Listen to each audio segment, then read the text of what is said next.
आता हूं कि देखिए प्रधानमंत्री के आने की बात जो आप कह रही हैं, जाहिर तौर पर उन्होंने छत्तीसगढ़ के लोगों को खुद ही निमंत्रण दिया था और कहा था कि आप तमाम लोगों को मैं शपथ ग्रहण के लिए आमंत्रित करता हूं।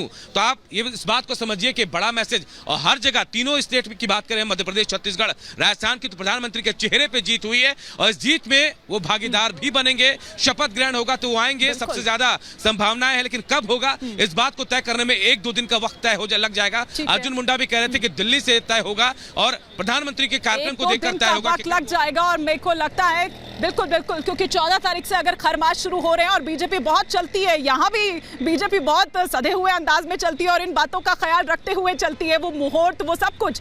तो बहुत शुक्रिया। फिलहाल तो अनूप, जो तस्वीरें भी आप दिखा रहे हैं, जबरदस्त आतिशबाजी की जश्न की तस्वीरें इस वक्त सामने निकल कर आ रही है। लेकिन बधाई आपको सरदार आरपी सिंह जी, तमाम मंथन के बाद छत्तीसगढ़ की अगर बात करें तो वहां की पिक्चर तो क्लियर हो गई है और जबरदस्त मास्टर स्ट्रोक इसको माना जा रहा है। देखिए, एक बात की बधाई आपको देनी चाहिए कि हमारे यहाँ लोकतांत्रिक प्रक्रिया के अंतर्गत सब कुछ तय होता है और विधायकों की राय लेते हुए, विधायकों का मत लेते हुए और एक मत्ता होने पर हमारे यहाँ मुख्यमंत्री तय होते हैं, ना कि कांग्रेस की तरह जहाँ पर एक डाइनिंग टेबल पर या ब्रेकफास्ट टेबल पर कुछ परिवार के लोग बैठते हैं और तय करते हैं कि अमुक आदमी हमारा वहाँ पे मुख्यमंत्री होगा। ये इस बात की बधाई दीजिए कि लोकतांत्रिक प्रक्रिया को पूरा करते हुए ये मुख्यमंत्री बने विष्णुदेव जी। और बाकी राज्यों में भी इसी प्रकार होगा। जब हमारे जो यहाँ से पर्यवेक्षक भेजे गए हैं वे वहाँ के जो विधायक हैं उनसे चर्चा कर लेंगे और राय कर लेंगे, उसके बाद उसके अनुसार वहाँ पर कार्रवाई होगी। कब होगा सरदार आरपी सिंह जी, क्योंकि 14 तारीख से खरमास लग रहे हैं, आज 10 तारीख हो गई है, बस 4 दिन ही बाकी है। चिंता मत करिए, प्रभु सब कृपा करेंगे और सबके सब चीज़ें 13 तारीख तक तय हो जाएंगी। अब कल राजस्थान और जो मध्य प्रदेश की भी चिंता हो जाएगी और 13 तारीख से पहले पहले शपथ ग्रहण भी होगी। ठीक है, ठीक है। अजय वर्मा जी, कुछ कहेंगे आज आप इस मास्टर स्ट्रोक पर जो बीजेपी की ओर से लगाया गया है? ऐसा लग रहा है जो तमाम इक्वेशंस आप काट लेकर आ रहे थे उन काट को भी साफ कर दिया है। हिमानी जी, देखिए, सबसे पहले तो विष्णुदेव जी सीएम बने हैं, बधाई उनको।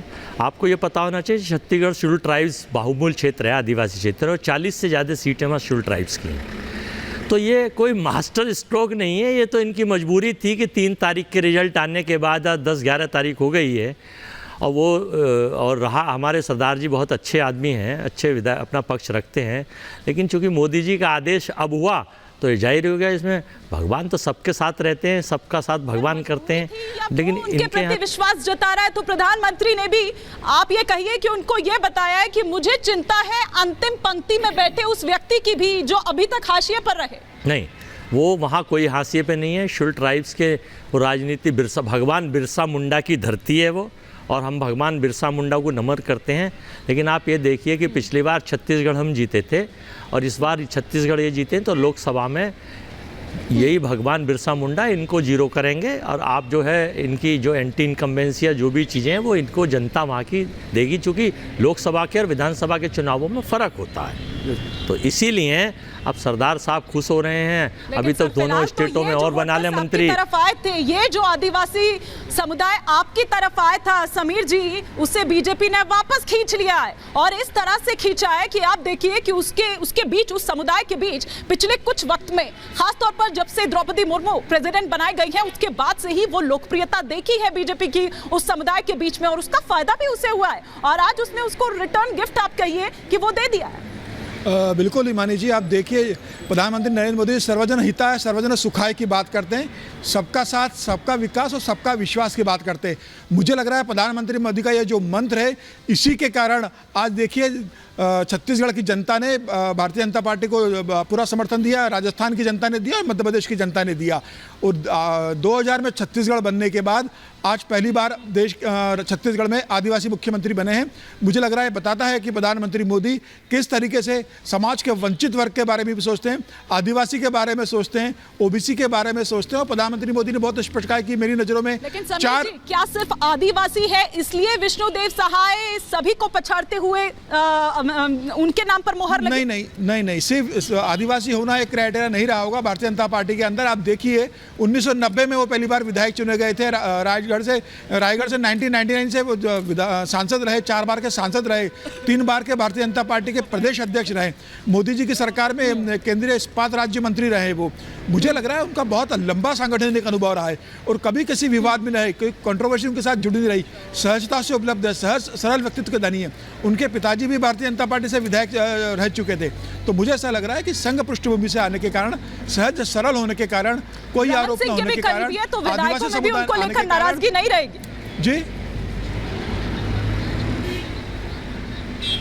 रमन सिंह के भी करीबी है तो विधायक उनके प्रति कोई ऐसी नाराजगी व्यक्त नहीं कर सकते। प्रदेश अध्यक्ष रहते हुए काम किया हुआ, तो मुझे ऐसा लग रहा है कि उनकी उपलब्धता सबके साथ रही है और यही उनके फेवर में गया और बहुत अच्छा निर्णय हुआ है। छत्तीसगढ़ के दृष्टि से देखे जाए तो एक सफल मुख्यमंत्री शामिल होंगे और प्रधानमंत्री मोदी की जो योजना है वह डबल इंजन की सरकार तेज गति से पूरा करेगी। और आज छत्तीसगढ़ जीता है, 3 महीने के बाद लोकसभा के चुनाव है। आप देखेंगे 11 की 11 लोकसभा सीटें भारतीय जनता पार्टी 2024 के चुनाव में जीतने जा रही है। बस मशीनों में अंदर घुसे हुए हो क्या समीर जी?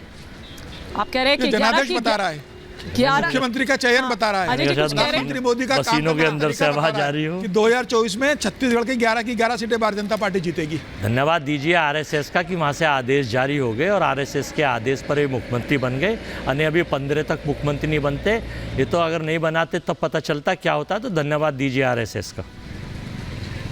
देखिए आरएसएस का धन्यवाद भी है, प्रधानमंत्री नरेंद्र मोदी का नाराज काहे हो रहे हैं? देरी वहां पर हो रही थी, नाराजगी आप क्यों दिखा रहे हैं? लेकिन अजय शुक्ला जी, हाँ अजय शुक्ला जी, जो बात यहाँ समीर जी कह रहे थे उसी बात को आगे बढ़ाऊंगी कि अगर 32 से 33% कितना चुप रहा है इनको कि एक आदिवासी मुख्यमंत्री बना है, इनको कितना चुप रहा है। हाँ, जब द्रौपदी मुर्मू जी को बनाने की बात की तब भी इन्होंने इसी प्रकार की टिप्पणियां की थी। चुप रहा है आपको अजय वर्मा जी? और तब भी इन्होंने कोई, ये तो इनका परमानेंट पेट सरदार साहब का, देखिए किस प्रकार का एटीट्यूड है। ये तो इनका पेट जुमला है, इनका पेट जुमला है कि इन्हें तो बस विरोध करना है कांग्रेस के नाम आते ही। हमने भगवान बिरसा मुंडा की जय बोली, हमने आदिवासी समुदाय की सारी चीजें कही, हमने आदिवासियों के कल्याण, right to health, right to education, वहाँ के लिए बहुत सारी चीजें करी। अब आप देखते हैं आप क्या करेंगे आदिवासी समुदाय के लिए। सरदार साहब, पार्टी में उनके बराबर का या टक्कर रखा कोई आदिवासी कार्यकर्ता है? उतना एक्सपीरियंस किसी कार्यकर्ता के पास है? कोई ऐसा कार्यकर्ता है जो इतनी बार सांसद, इतनी बार विधायक रह चुके हो और पार्टी के अध्यक्ष रह चुके हो? कोई एक है कार्यकर्ता आपके पास? आपने कह दिया कि आरएसएस ने तय कर दिया। अब सत्य बात तो चुभती है आपको सरदार जी, आप बड़े भाई और नेता हो। शुक्ला जी, नहीं सत्य बात नहीं चुभती। अरे बड़े अजय वर्मा जी, एक बार एक रिएक्शन संजीव कौशिक जी और अजय शुक्ला जी का भी हो जाए। आ रही हूँ। लोकतंत्र की बात जब भारतीय जनता पार्टी करती है, सर आपकी पार्टी में भी जब ऐसा होता था तो लोकतंत्र की यही बात आप भी करते थे, लोकतंत्र की यही बात आप भी करते थे। नहीं, आप जिनकी पार्टी है उनसे बात कीजिए। शुक्ला जी का जरा रुक करती हूँ। अजय शुक्ला जी, 32 मैं ये कह रहा हूँ कि जब भारतीय जनता पार्टी लोकतंत्र की बात करती है, 32 से 33%। बात सुन लीजिए, भारतीय जनता पार्टी जब लोकतंत्र की बात करती है तब तो हंसी आती है। हाँ, ये कहें कि मैंने वोट बैंक के लिए एक आदिवासी को सीएम बनाया। यदि इतना ही प्यार था तो 15 साल रमन सिंह को क्यों सीएम बनाया था? तब भी आदिवासी थे क्या? तब नहीं। तो सीधी सी बात है, अब मजबूरी है भारतीय जनता पार्टी की, क्योंकि वहां पर जो भारतीय जनता पार्टी को इतनी सीटें मिली हैं उसमें सबसे बड़ा जो वोट बैंक हासिल हुआ है वो आदिवासियों का हुआ है। सबसे ज्यादा उनके पास एमएलए वहां से आए हैं, उस बेल्ट से। तो उस बेल्ट के कारण, अच्छा दूसरी चीज, आगे 5 महीने बाद में लोकसभा चुनाव है, लोकसभा चुनाव में भी वहां का वोट हासिल करना है। तो फिर स्वाभाविक सी के लिए जब योजनाएं उनके नाम पर लाई जाती है तब भी आप ये कहते हैं कि सिर्फ इनके नाम पर योजनाएं आती है, लेकिन जब टिकट की बात आती है, प्रमुख पदों पर बैठाने की बात आती है, तब नहीं किया जाता। लेकिन तो किया गया ना सर। आप कहते हैं यदि आपके अंदर सच्ची नियत होती तो आप सदैव से वहां पर यह कर सकते थे जिस दिन से वह राज्य बना था। बहरहाल उन्होंने देर आए दुरुस्त आए, सरगुजा की 14 की 14 सीटें भारतीय जनता पार्टी ने जीती है। अच्छा करने सरगुजा को की 14 की निश्चित 14 रूप सीटें से भारतीय जनता एक पार्टी अच्छी ने चीज सरगुजा की 14 की 14 सुनना सीटें सीखिए, भारतीय जनता पार्टी ने के जीती बीच है। में नहीं बोलता हूँ, ये बताता सुनना है, सीखिए। ये बताता है कि बिल्कुल। आपकी सरकार ने, भूपेश बघेल ने सुनना आदिवासियों के सीखिए, लिए, आप पिछड़े भाजपा लोगों के के लिए कुछ वक्ता नहीं नहीं हैं, किया। आप वरिष्ठ पत्रकार की इसलिए हैसियत से हार बैठे गई हैं। वहाँ पर कांग्रेस। प्लीज सुनना सीखिए, नहीं, नहीं, इस तरह से गलत पर्सनल बात मत कमेंट ना बोलिए, करिए एक सुनना दूसरे पर। सीखिए। तो आप कम से कम इस चीज को आंकड़ों पर गौर ठीक है। कीजिए। लेकिन मैं फिर भी कहता हूं भारतीय जनता पार्टी ने अच्छा किया कि 15 साल बाद, 20 साल बाद उसे आदिवासियों की याद तो आई, उनके ऊपर पेशाब करने के बाद आई हो या कोई ठीक है, और ठीक है। अत्याचार करने के बाद आई हो। जी क्विक रिएक्शन सरदार आरपी सिंह जी, फिर मैं संजीव कौशिक जी का रुख करूंगी। क्विक रिएक्शन, जो बात अभी अजय शुक्ला जी ने कही है। देखिए ये जो मर्जी कहे, अंतगतवा तो आदिवासियों ने भरपूर हमको आशीर्वाद दिया और खूब भरपूर प्यार दिया, और हम वहाँ पर छत्तीसगढ़ में आदिवासियों में जीते भी, इसमें कोई शक नहीं वो है। कुछ भी और नहीं कहा, लेकिन उनका ऐसा हक हुआ भी था ना बनता सरदार आरपी सिंह और जी। जो उनका हक बनता था,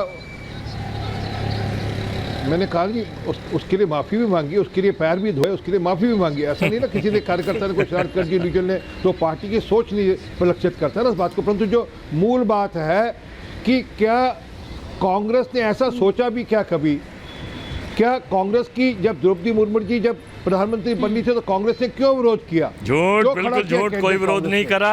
और क्यों आप अपना किस एजेंडा प्रकार की चलाते भाषा, रहिए, किस प्रकार की भाषा आप टारगेट करते किस प्रकार रहिए, की आप भाषा झूठ बोलते बोली, रहिए। तो वो क्यों, एक-एक वो करके, भाषा एक-एक क्या करके। थी? जोर से बोलो, सुबह बोलो, किसने बोला था? शाम बोलो, राष्ट्रपति के- रोज बोलो। सरदार जी, आप एक अच्छी काम बात मत मैंने करिए, टोका आप तो नहीं। बड़े जिम्मेदार प्रवक्ता हैं। राष्ट्रपति किसने बोला था? एक एक करके अजय जी, अजय जी अरे आ आप रही हूं, बताओ एक एक करके। ना, आप लोगों ने कैंडिडेट अरे खड़ा सर, किया स्लिप ऑफ टंग था, स्लिप आपको ऑफ इतना टंग माफी अगर- मांग अगर ली थी। आदिवासियों के प्रति सर, इतना स्लिप प्यार ऑफ था टंग था। तो आपने कैंडिडेट क्यों खड़ा नरेंद्र किया? मोदी साहब ने क्या बोला था? बेटी बचाओ बेटी पढ़ाओ को बेटी बचाओ बेटी पटाओ, तो वो स्लिप ऑफ टंग था भाई उनका, उन्होंने माफी मांगी थी। अब कहाँ की बातें कहाँ लेकर जा रहे हैं सर, अजय जी? किस तरह की बात कर रहे हैं राष्ट्रपति अजय slip of tongue जी? नहीं हो अगर सकता। नहीं है आपके पास कुछ ऐसी काट, मैडम यही तो कह रहे हैं हिमानी जी, सरदार साहब ही तो कह रहे हैं कि हम कह रहे हैं कि आपने आदिवासी नहीं, कार्ड तो इनके पास है ही नहीं, क्योंकि इनके लिए तो एक परिवार है, आदिवासियों इनके लिए तो परिवार है। अभी देखा ना, याद है मध्य प्रदेश आदिवासियों आपने पर हिमानी देखा ना, बलात्कार का किस प्रकार से रिपोर्ट नोटों सभी की की माफी नकदी के साथ पकड़ी शुरू जा हुई। रही है। इससे पहले कि मैं संजीव कौशिक जी का रुख करूं, इस वक्त एक बड़ी खबर रायपुर से आ रही है। राजभवन पहुंच गए हैं विष्णुदेव साय। मैं रोक रही हूँ, थोड़ी देर के लिए रोक रही हूँ। अजय जी थोड़ी देर के लिए रोक रही हूँ। बड़ी खबर रायपुर से आ रही है, फिर संजीव जी आ रही हूँ, आपका ओपनिंग कमेंट लूंगी। सरकार बनाने का दावा पेश करेंगे विष्णुदेव साय। आज 10 तारीख हो गई है और अब माना गया